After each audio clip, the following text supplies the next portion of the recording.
之辈，哪来的狗屁天传承？叛徒生下的狗杂种，要把你剁碎了喂猪！畜生！ Woi yo, gimana kabar kalian hari ini? Semoga baik-baik aja ya. Nah, seperti biasa di hari Jumat penuh berkah ini, kita akan kembali melanjutkan pembahasan alur cerita Donghua Perfect World episode 243 ya guys ya. Sebelum masuk ke alur ceritanya, kita rekap santuy dulu sedikit aja episode sebelumnya. Meski si Hao dan semut kecil terjebak dalam terowongan waktu, serta bertemu Kaisar Ruthless, namun hal tersebut hanyalah sebuah kebetulan untuk membangkitkan semangat diri si Hao di masa depan. Oleh sebab itu, dia segera melakukan ujian di puncak tertinggi untuk menemukan warisan kitab keabadian. Terus gimana sih keseruan dan kelanjutan alur ceritanya? Penasaran ya kan? Jadi langsung aja simetriskan posisi rebahan, siapkan cemilan, inilah waktunya kita baku hantam.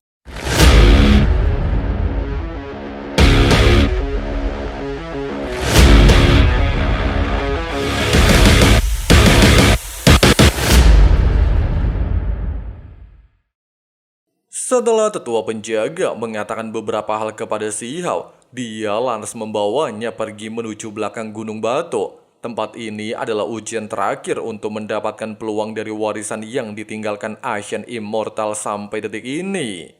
Nah, dikarenakan si Hao adalah orang terpilih, bahkan membuat semua orang penasaran tentang ujian terakhir, sang tetua lantas memintanya untuk memasuki wilayah tersebut dan berpesan untuk selalu berhati-hati. Pasalnya wilayah terlarang sangat berbahaya, tapi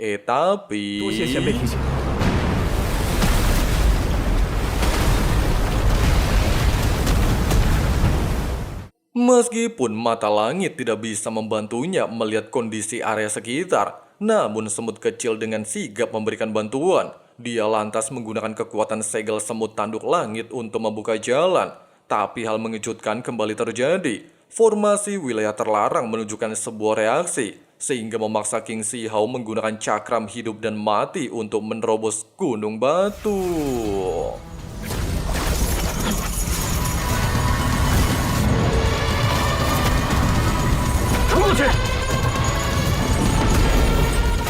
Di saat si Hao membenarkan pesan tetua penjaga, tempat yang mereka lalui saat ini adalah kuburan para ahli tertinggi zaman kuno dan kemungkinan berubah menjadi hantu abadi, bahkan meninggalkan sedikit mayat di tempat ini. Meskipun kemunculan para mayat mengejutkan semut kecil dan si Hao, namun mereka dengan santuy menanggapi situasi ini. Bahkan tanpa terduga, mata langit si Hao bisa melihat salah satu ahli tertinggi yang sudah tewas di area tersebut, serta memiliki aura kehidupan jauh mengerikan dari mayat lain.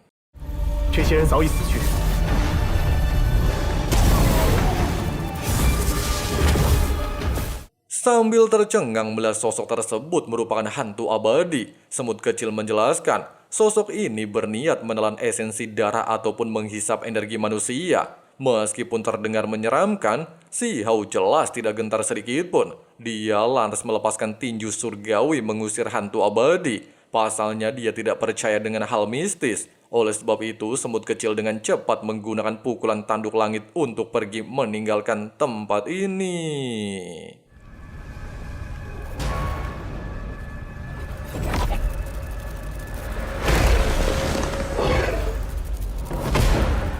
Merasa janggal melihat area pintu keluar dipenuhi bola api dan juga ratusan bulu, si Hao tanpa basa-basi melepaskan pedang membelah sungai langit untuk menghancurkan formasi larangan, sehingga mereka berdua bisa melanjutkan perjalanan. Sementara di sisi kejauhan, tetua penjaga hanya berharap jika si Hao bisa melewati satu ujian. Meski dia sebagai petunjuk jalan maupun penjaga jalan, tapi hidup dan mati seseorang bergantung pada takdir. Tidak berselang lama, sesampainya di tempat latihan bela diri Asian Immortal, si Hao dapat merasakan bahwa tempat ini baru saja terjadi pertempuran luar biasa edon. Meskipun tumpukan mayat masa kini jauh berbeda dari apa yang mereka lihat, dan kemungkinan mereka berdua kembali ke era Asian Immortal. Namun si Hao menyadari ada sebuah keanehan. Pasalnya meskipun energi darah para ahli terkuat mampu merobek ruang semesta, tetapi kenapa darah spiritualistis mereka tidak ada sama sekali? Bahkan energi pembunuhan juga menghilang tanpa jejak. Oleh sebab itu baik Shihou dan semut kecil memutuskan untuk menjelajahi area pedalaman bela diri Ancient Immortal.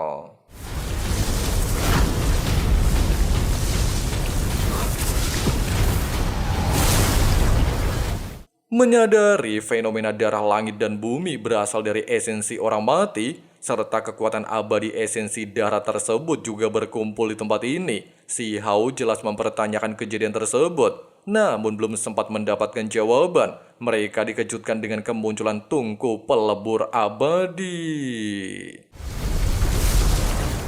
Meskipun semut kecil tidak bisa memastikan benar atau salah tungku pelebur abadi, tapi menurut pengetahuannya, benda itu milik dewa legendaris wilayah asing. Selain terkenal sangat kejam, tungku pelebur abadi bisa menyerap esensi darah orang mati dalam perang untuk dileburkan dan digunakan seorang diri. Bahkan menurut semut kecil, kisah pemilik tungku pelebur abadi hanya menakut-nakuti seseorang. Namun ternyata kisah itu memanglah sebuah kenyataan. Meski semut kecil nyaris pasrah dengan situasi ini, tapi Shihou mencoba untuk menenangkan suasana. Terlebih lagi mereka berdua sudah melewati banyak rintangan selama perjalanan. Oleh sebab itu King Shihou memintanya untuk tidak mencemaskan hal tersebut. Kemudian bergegas menjauh dari kemampuan tungku pelebur abadi. Baru saja tiba di lokasi yang aman serta membicarakan ujian ini adalah untuk mencari kitab abadi, sosok monster yang dikenal singa ponik Rana Void terlihat menunjukkan diri, bahkan tanpa basa-basi menargetkan mereka berdua.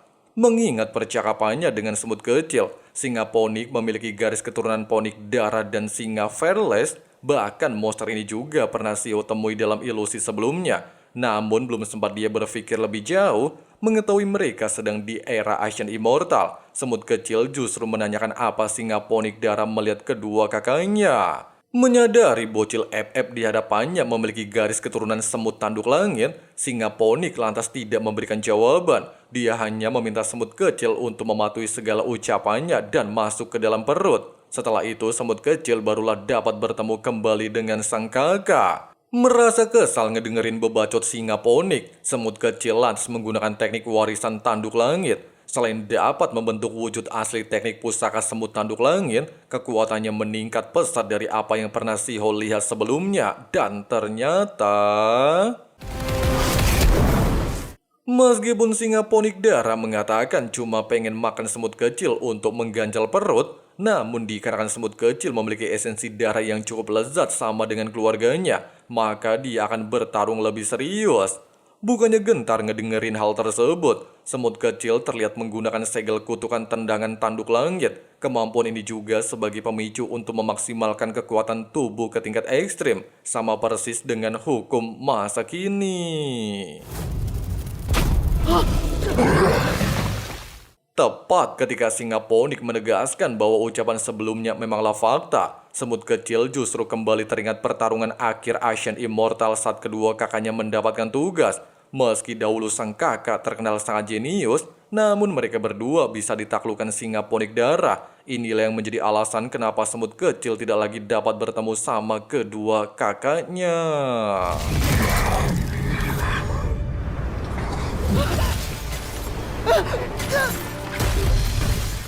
Walaupun memori ingatan barusan menjadi pukulan telak bagi semut kecil serta mencoba untuk mengacaukan hati daunnya, namun menyadari hutang darah tidak bisa dimaafkan, semut kecil dengan cepat menggunakan sebuah metode amukan darah kekuatan ekstrim untuk membalaskan dendam tersebut.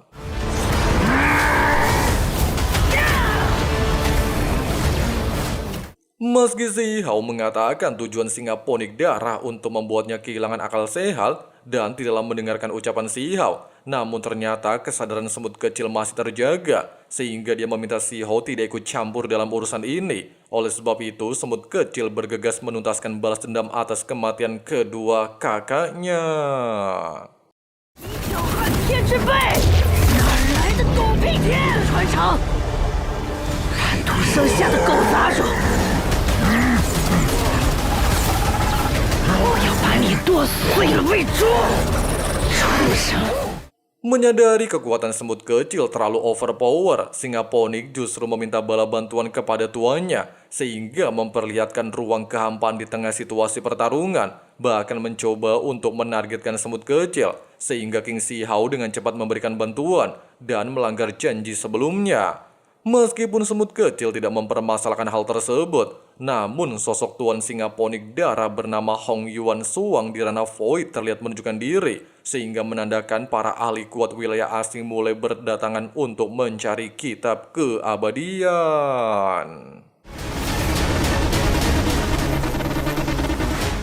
Wadidaw, seperti itulah pembahasan alur cerita Donghua Perfect World episode 243-nya. Gimana guys pendapat kalian? Coba tulis di kolom komentar ya. Oke lah, segitu dulu untuk pembahasan kali ini. Sampai jumpa lagi di hari Jumat depan. Terima kasih banyak banget buat kalian yang udah nonton sampai habis. Jangan lupa dipencet tombol subscribe-nya dan nyalain juga notifikasinya supaya nggak ketinggalan video menarik lainnya. Di sini Ketua Sekte pamit dulu. See you and bye. I'm the one who's always sorry, the conclusion. Even though I offer all of the solutions, I wish you loved me like I love you, it's stupid. When I'm alone with you, I never feel lucid. I wish I wasn't struck by Cupid. I wish when I first saw you, I knew this. When I'm with you, I feel so useless. I feel diluted, my heart's been wounded. Silhouettes of you are like a taunt. Never really know just what you want. With you I don't ever feel calm. I can feel the sweat inside my palm. Play with me like cats and a string. You don't understand the pain it brings. You don't ever wanna give me wings. You don't ever wanna set me free.